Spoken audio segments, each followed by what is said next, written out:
O Ministério Apostólico De Volta à Palavra apresenta De Volta à Palavra, com o Bispo Alexandre Rodrigues. Uma voz profética, preparando o caminho para a segunda vinda de Cristo. Voz do que clama no deserto, preparai o caminho do Senhor.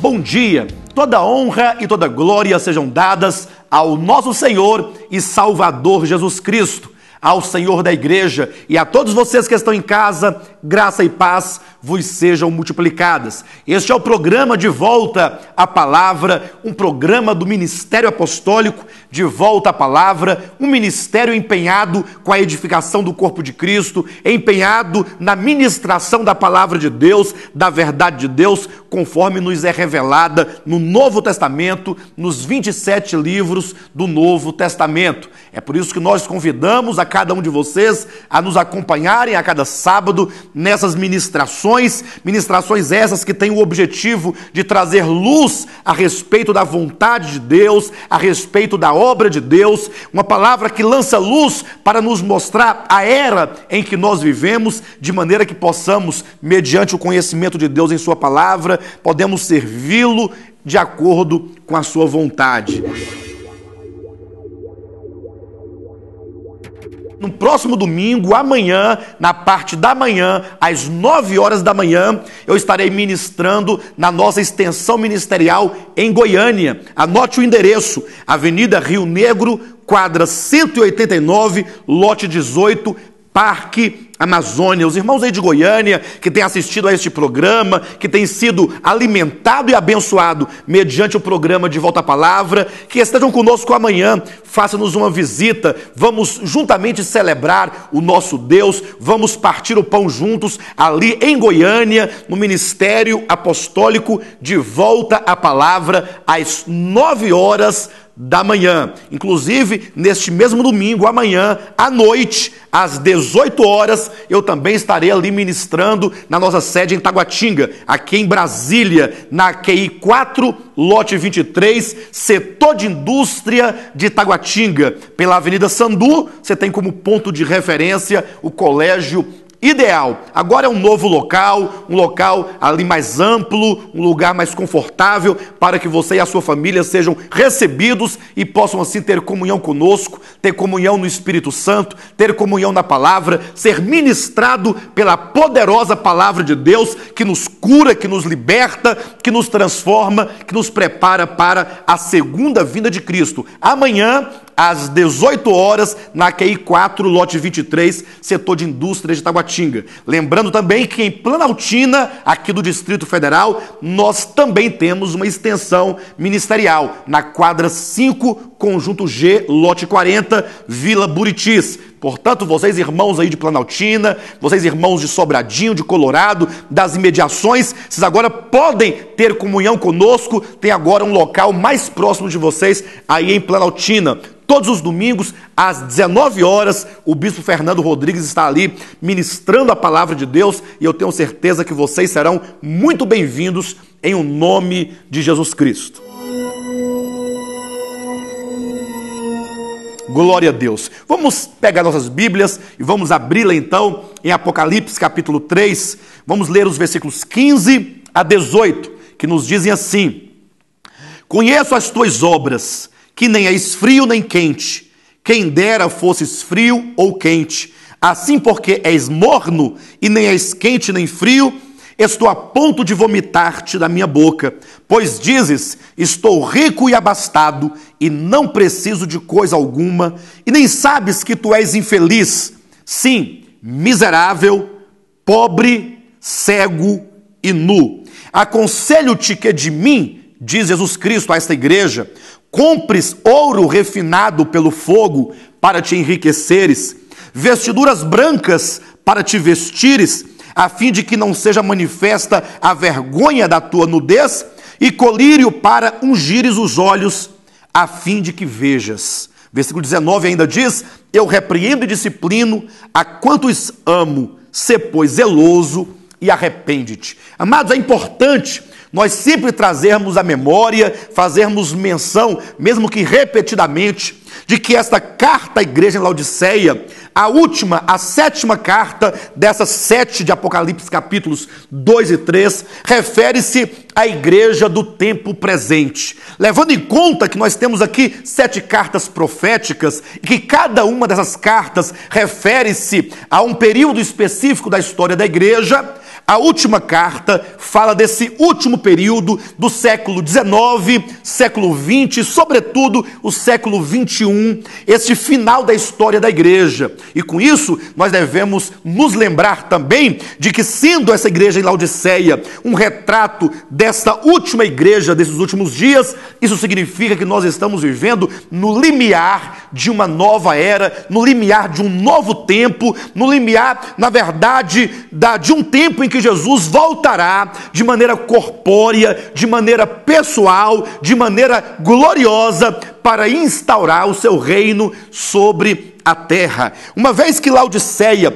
fala da igreja dos nossos dias, é importante que nós voltemos para a Bíblia o nosso olhar e venhamos então a considerar o testemunho que o próprio Jesus dá a respeito da igreja do tempo presente, a igreja de Jesus Cristo, a igreja cristã, a igreja evangélica dos nossos dias ou dos dias em que nós vivemos. É interessante como que Jesus fala que esta igreja desses dias em que vivemos é uma igreja reprovável. Aqui, usando uma metáfora, é dito que é uma igreja que nem é quente e nem é fria. É uma igreja morna e, portanto, Jesus está a ponto de vomitá-la de sua boca. É uma igreja a qual Jesus reprova. Uma igreja, conforme diz o Senhor, que se considera rica, que se considera abastada, uma igreja que se considera que não precisa de coisa alguma, porque ela em si mesma, ela se vê uma igreja totalmente rica em todos os aspectos.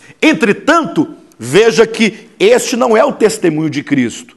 Falar que esta igreja atual é uma igreja rica, é uma igreja abastada, isto está de acordo com o olhar dos homens, mas o olhar de Cristo revela que esta é uma igreja infeliz, uma igreja miserável, uma igreja pobre, uma igreja cega e uma igreja nua, conforme está no versículo 17. E como nós temos feito nas mensagens anteriores, nós temos aqui apresentado um tanto de características da igreja do tempo presente, que certamente são características que tornam essa igreja uma igreja reprovável aos olhos de Deus. Já temos mostrado que esta igreja é uma igreja que não vive pela fé. Antes, é uma igreja que procura viver da fé, que usa a fé como instrumento para alcançar os seus próprios objetivos, para alcançar ali os desejos do seu próprio coração carnal. Temos visto que essa também é uma igreja que não vive de toda a palavra que procede da boca de Deus, mas vive pelas doutrinas dos homens,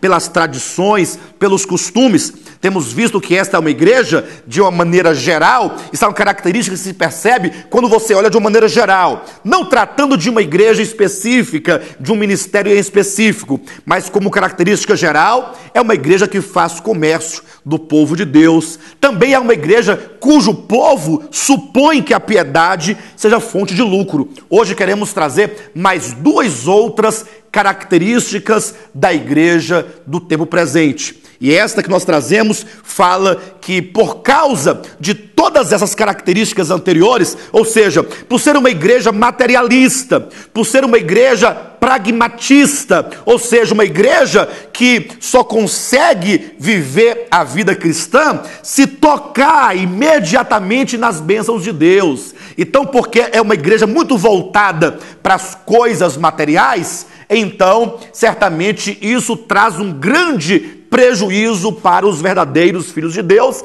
que estão certamente sendo influenciados por esse pragmatismo religioso. E este prejuízo, portanto, fala de que esse pragmatismo sufoca a esperança do povo de Deus. Eu quero que você abra a sua Bíblia comigo no livro de Tito. Está aqui na palavra de Deus, Tito capítulo 2. Em nome de Jesus, você pode nos acompanhar.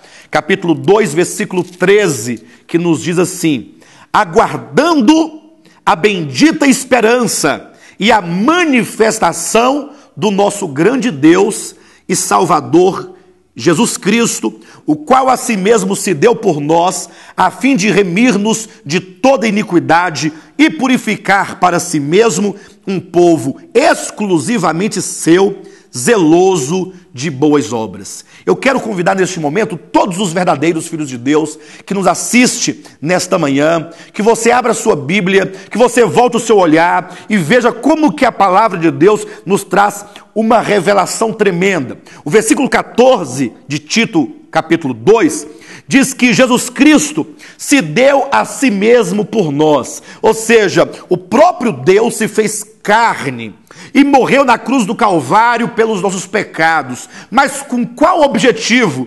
Veja como que os homens têm deturpado o Evangelho, porque muito se tem falado nesses últimos dias que Jesus Cristo morreu na cruz do Calvário para nos enriquecer, para nos abençoar materialmente, para nos dar da prosperidade material. É por isso que temos enfatizado nas características anteriores que trata-se esse tipo de um povo que supõe, que pensa que a vida cristã seja uma fonte de lucro, uma fonte de enriquecimento. É por isso que milhares e milhares de pessoas têm procurado as igrejas evangélicas com o fim de obter lucro, de obter sucesso, de obter status, de obter dinheiro, inclusive de obter a cura do próprio corpo, em detrimento da verdadeira riqueza que certamente engrandece o espírito, que certamente engrandece a alma, a verdadeira riqueza que é certamente a bênção de Deus, da salvação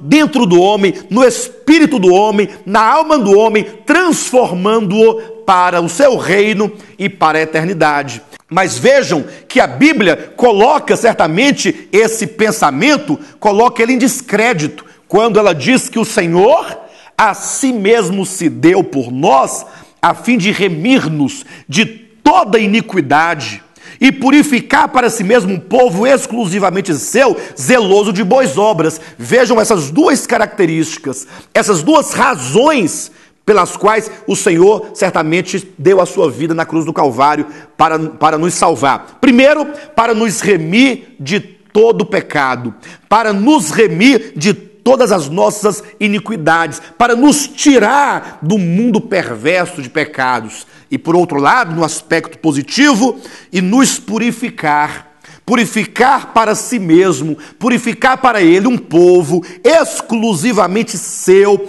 zeloso e de boas obras. Quando Cristo morreu na cruz, ali a sua morte efetuou de uma vez por todas o que em primeiro lugar nos diz que é o nos remir de toda iniquidade.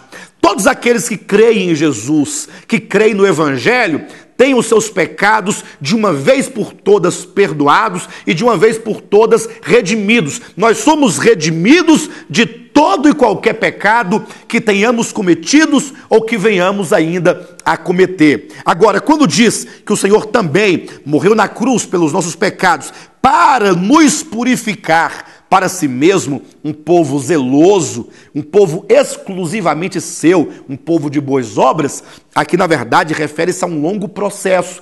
Essa purificação, que é a santificação, que é a transformação de nossas almas, acontece em toda a nossa experiência humana. Na verdade, a igreja existe não para fazer campanhas com o fim de tornarem-se ricos, mas a igreja existe para ali se reunirem o povo de Deus. A igreja se reúne enquanto povo de Deus, enquanto corpo de Cristo, para que mediante o exercício dos dons espirituais, para que mediante o exercício dos ministérios na igreja, mediante a pregação da palavra, a ministração da palavra, a adoração, a comunhão com os santos, nós possamos estar efetivamente sendo alvos do trabalhar intenso do Espírito Santo de nos purificar continuamente. Aqueles verdadeiros filhos de Deus que estão numa base adequada, vivendo uma vida cristã adequada, de acordo com a palavra de Deus, não de acordo com o sistema babilônico da igreja de Laodiceia, que é um sistema religioso segundo os homens, segundo a visão dos homens, segundo os caprichos dos homens, segundo as tradições dos homens, mas aqueles que vivem uma vida cristã de acordo com a verdade neotestamentária de Deus, de acordo com o Novo Testamento, certamente eles estão sendo alvos contínuos da presença de Deus, do agir de Deus, do santificar do Espírito Santo, esse santificar que transforma a alma, que transforma a mente, que transforma as vontades, que transforma as emoções, de maneira que o Senhor está constituindo, pouco a pouco, um povo que seja exclusivamente dele. É por isso que a Bíblia diz que nós não podemos amar o mundo, nem as coisas que no mundo há. Isto porque o Senhor, na verdade, está nos tirando do mundo. E o amor ao mundo certamente nos projeta, nos insere e nos devolve ao mundo. É por isso que a obra de santificação, a obra de transformação, que é o que Jesus disse em Mateus 16:18, eu edificarei a minha igreja. Então esse edificar que consiste, na verdade, numa transformação interior dos verdadeiros filhos de Deus, é o que diz a Bíblia, que é esse purificar para o Senhor um povo seu, exclusivamente seu, um povo zeloso e um povo de boas obras. Como tais, portanto, este povo tem no coração um desejo, este povo de Deus tem no coração um anseio, tem no coração uma esperança. Na verdade, a igreja de Jesus Cristo, em todos os momentos em que ela esteve em retidão, em que ela esteve numa base adequada, sempre foi uma igreja cujo olhar se volta para a segunda vinda de Cristo. A segunda vinda de Cristo, a vinda de Cristo é o que a Bíblia diz, a grande e bendita esperança da igreja. De sorte que se você, meu irmão, nesta manhã que assiste a esse programa, você, minha irmã, que nesta manhã ouve esta mensagem, recebe no coração esta mensagem, se você é um cristão que de fato ama Jesus Cristo, então você tem essa esperança no coração. Você é como aqueles que vivem continuamente aguardando que Jesus Cristo volte logo. Você é daqueles, como diz lá no Sermão da Montanha, aqueles que têm fome e sede de justiça, como aqueles que choram porque já não conseguem mais suportar este mundo, já não conseguem mais suportar as opressões que há neste mundo, a quantidade de pecados que há neste mundo, e porque o seu coração está em Deus, porque você ama o Senhor, porque você anseia pela sua vinda, então você é como aqueles que choram por ver tamanho sofrimento, tamanha miséria neste mundo, tantos pecados consumindo as pessoas, tanta injustiça social, vendo uma religião apodrecida que engana as pessoas, e então você é aquele que volta o seu coração para Deus, que volta o seu olhar para Deus, e portanto você cultiva continuamente essa esperança no coração. Mas veja que, tratando-se das características negativas da igreja do tempo presente, nós temos visto que esta é uma igreja que, por pregar um evangelho espúrio, o evangelho da prosperidade, então essa igreja dos dias atuais, ela rouba a esperança. do coração dos filhos de Deus. Ela sufoca a esperança. E isso porque suas mensagens continuamente desvia o coração do servo de Deus do alvo, que é a segunda vinda de Cristo. Continuamente, a mensagem do evangelho da prosperidade está desviando o coração do Filho de Deus, do seu reino, da sua vinda, e está então colocando o coração nas coisas deste mundo. E com isso, nós então verificamos que há um grande prejuízo para os filhos de Deus. É o que nós encontramos aqui na primeira epístola de Paulo a Timóteo. Vocês poderão acompanhar no capítulo 1, e então no versículo 3, capítulo 1, versículo 3 de 1 Timóteo, que nos diz: quando eu estava de viagem rumo da Macedônia, te roguei, ó Timóteo, permanecesses ainda em Éfeso para admoestares a certas pessoas, a fim de que não ensinem outra doutrina, nem se preocupem com fábulas e genealogias sem fim, que antes promovem discussões do que o serviço de Deus na fé. E esta é a segunda característica de uma igreja negativa que nós trazemos como sendo a característica da igreja dos dias atuais. Uma igreja que tem se ocupado com outras doutrinas, uma igreja que tem se ocupado com fábulas e genealogias, uma igreja que tem ocupado o coração dos filhos de Deus com um tanto de coisas dessa terra, de maneira que tem impedido, que tem obstruído o cumprimento do supremo propósito de Deus. Como diz no texto, nem se ocupem com fábulas e genealogias sem fim, que antes promovem discussões do que o serviço de Deus na fé. A Bíblia, portanto, fala de um serviço de Deus. Em outra versão, diria do trabalho de Deus, do plano de Deus, do ministério de Deus, da edificação de Deus, que acontece na base da verdadeira fé, da fé bíblica, que são, na verdade, as verdades bíblicas a respeito de Cristo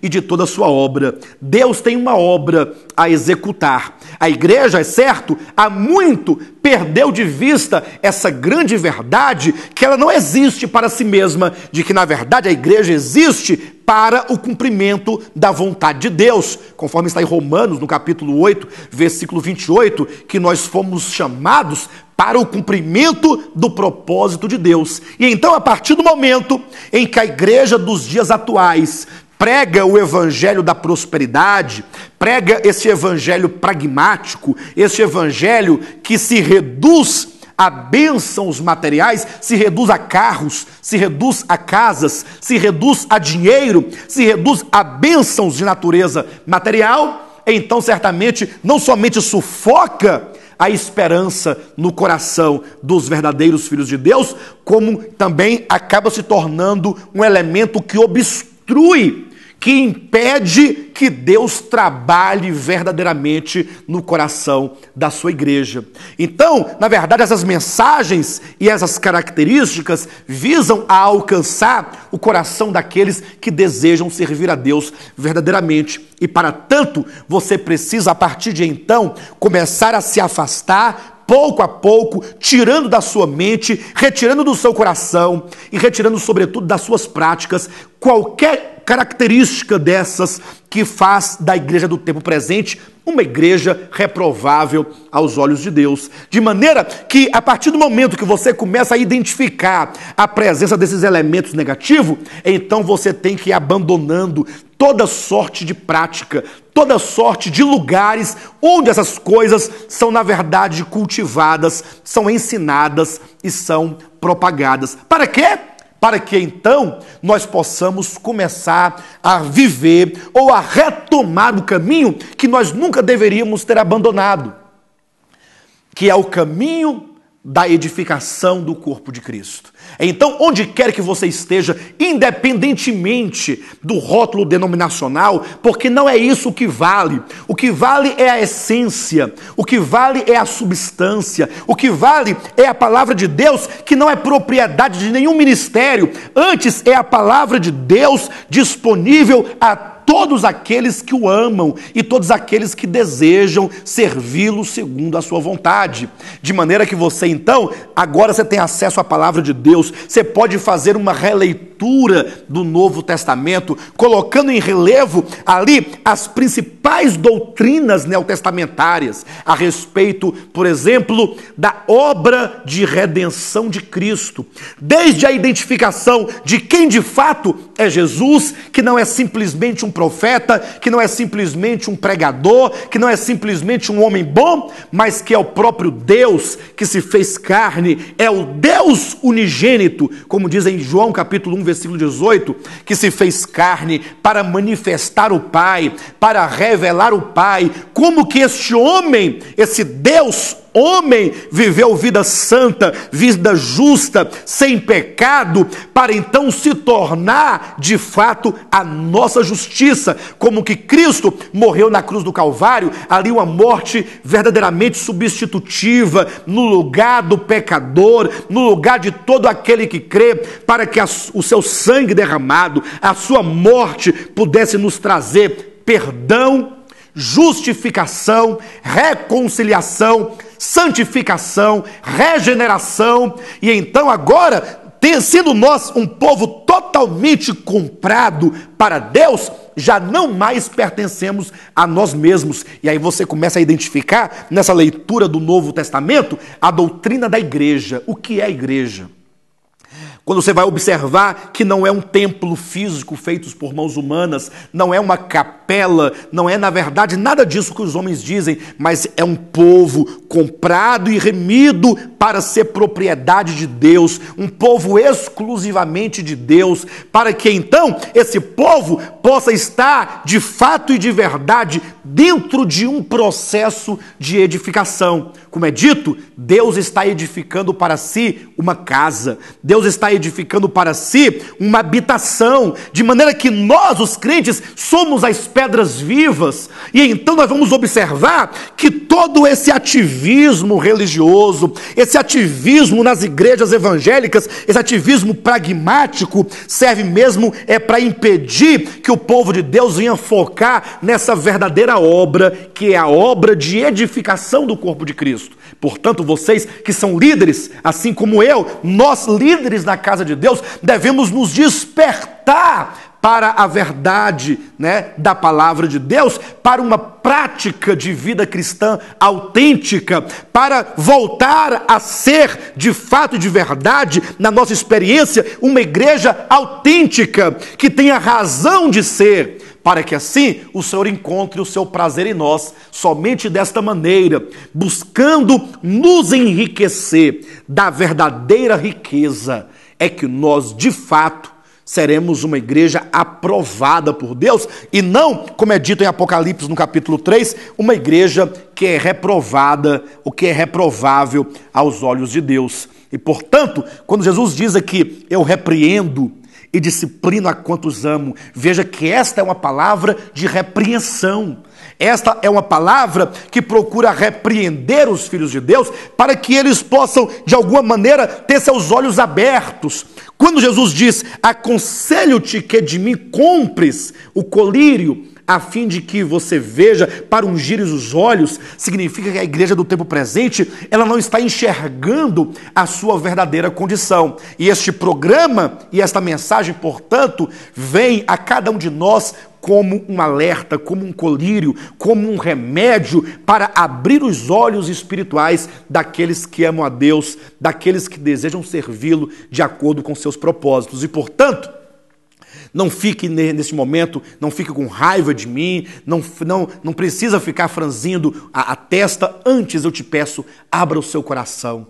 Abra o seu coração e se volte para Deus e permita ser iluminado, para que desta maneira nós possamos então tocar essa verdade, possamos então tocar a verdade de Deus na sua palavra e então podermos proceder em conformidade à sua palavra, como verdadeiros filhos de Deus, como igreja adequada para a glória e honra do nome de Jesus Cristo. Eu quero aproveitar esses últimos momentos do nosso programa para lembrar a todos vocês do nosso novo endereço. Agora, a nossa sede aqui em Taguatinga tem um novo endereço, é um novo local, um local mais amplo, ali destinado para receber a você e a sua família. Está na QI 4, lote 23, Taguatinga Norte, é o setor de indústria de Taguatinga, ali entrando pela Avenida Sandu, temos como ponto de referência o Colégio Ideal. Todos os domingos, às 18 horas, estamos ali ministrando a rica palavra de Deus. Inclusive, amanhã, às 18 horas, eu estarei ministrando a palavra de Deus. E eu quero estender a você o nosso convite, a você e a sua família, para que vocês estejam conosco amanhã, às 18 horas, em Taguatinga, na QI 4, lote 23, setor de indústria de Taguatinga, para sermos então ali ministrados pela poderosa palavra de Deus, adorarmos o Deus triuno e certamente sermos grandemente abençoados. Todos vocês serão muito bem-vindos e tenham todos um bom sábado, e Jesus é o nosso Senhor.